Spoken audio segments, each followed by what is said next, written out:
जब आप कथा वाचन करते हैं, ये सबके साथ नहीं होता कि आप उसको अंग्रेजी में कहते हैं कि मेस्मराइज कर देते हैं और जो वक्ता हैं वो आपकी कथा में डूब जाते हैं। ये आप कैसे कर पाते हैं? नहीं नहीं, ये देखो, कोई भगवान का आशीर्वाद है आपके ऊपर, या कभी आपने सोचा है ऐसा? और ये तब है जब आप मीडिया में विश्वास नहीं रखते, फोटो खिंचवाने में विश्वास नहीं रखते, अपना विज्ञापन प्रचार करने में विश्वास नहीं रखते। नहीं, ये प्रश्न तो आपको मेरे श्रोताओं को पूछना चाहिए।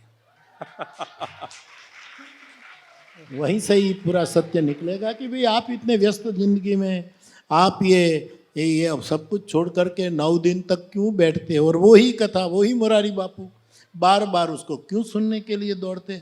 उसका जवाब तो श्रोता ही दे सकते हैं। लेकिन मैं इतना जरूर कह सकता हूँ कि जल में कभी पत्थर तैर नहीं सकते। जल चंचल है, पत्थर डूब जाता है।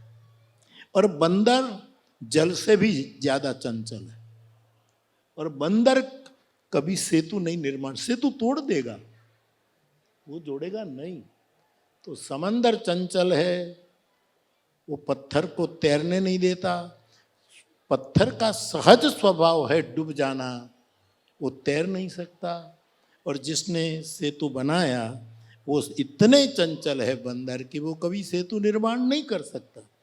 फिर भी सेतु बना, तो इसका मतलब ये है कि समुद्र के कारण नहीं बना, बंदरों के कारण नहीं बना, पत्थर के कारण हाँ उसका योगदान जरूर रहा, लेकिन केवल रघुवीर की कृपा से सेतु बना।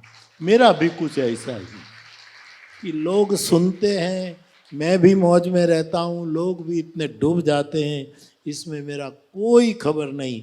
केवल मेरे पर परमात्मा की कृपा, और मेरे पास आते हैं उस पर भी परमात्मा की कृपा, यही एक कारण है।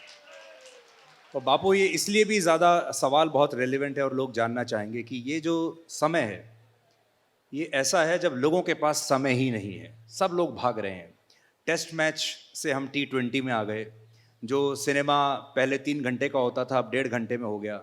हम न्यूज़ चैनल की बात करें तो न्यूज़ में भी सबको फास्ट न्यूज़ सुनना है, लंबा किसी को कुछ सुनना नहीं है।